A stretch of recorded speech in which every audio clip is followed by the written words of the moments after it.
il y avait même la poussière, parce qu'il n'y avait pas de l'eau, il n'y avait pas de pluie. Or, habituellement, c'est le mois les plus pluvieux. On vient à 2020, ce qui a été préoccupant, c'est le manque total de pluie depuis le mois de novembre jusqu'à la rentrée du mois d'avril. Et cela a provoqué énormément de problèmes. D'abord, le premier, c'était vraiment le réchauffement. Il faisait chaud, ce qui fait que beaucoup de personnes ne passaient pas la nuit dans leur maison. Et la deuxième chose était le manque d'eau.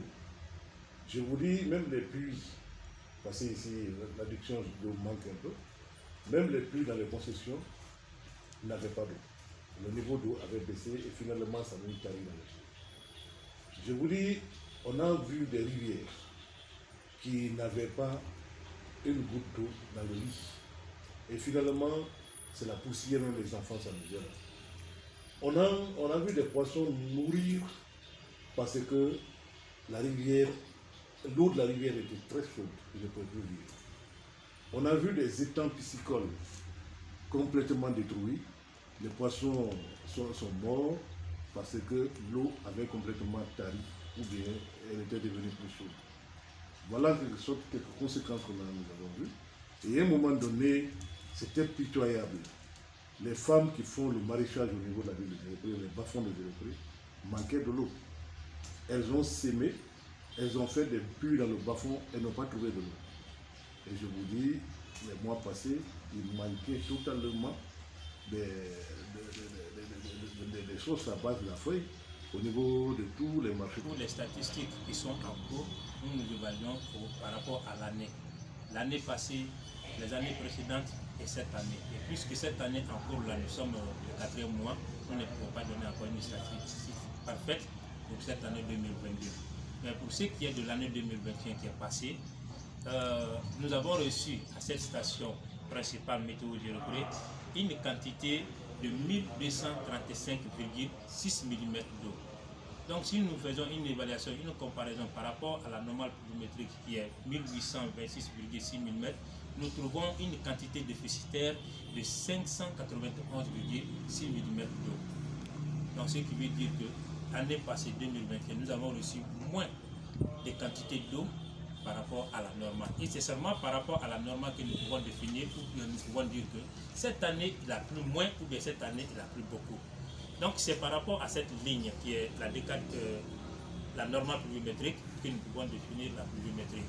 Et nous sommes partis loin pour aussi faire une comparaison avec les années passées. Après 2021, c'est 2020 qui doit venir. 2020, nous avons reçu une quantité de 1676,2 mm. Et comparativement à la normale, nous avons trouvé aussi une pluviométrie déficitaire de 150,4 mm d'eau. Donc les deux années précédentes, 2021 2020, ont été déficitaires. Et nous descendons un peu plus vers 2019, nous avons trouvé une quantité égale à 2150,6 mm d'eau.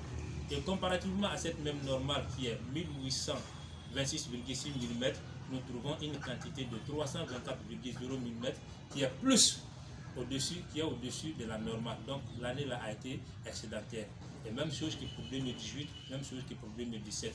Donc nous avons remarqué les 5 années passées, 2021, 2020, 2019, 2018, 2017. Seulement les 3 années, de 2017, 2018, 2019 ont été excédentaires. Mais les années 2020, 2021 ont été déficitaires, ce qui veut dire que nous sommes vraiment en manque par rapport à cette normale. Le changement climatique présent, c'est surtout l'activité de l'homme. L'homme a apporté une très grande contribution quant à la destruction de la nature. C'est ce qui se voit aujourd'hui partout dans le monde. Et le cas particulier des Zérékoré, quand vous prenez les données climatiques des Zérékoré, alors vous voyez une très grande différence entre les données d'avant et les données de maintenant. De sorte qu'il y a des études qui ont montré qu'à Zérékoré, actuellement, la température augmente au fil des années. Donc la tendance, c'est une tendance qui croît.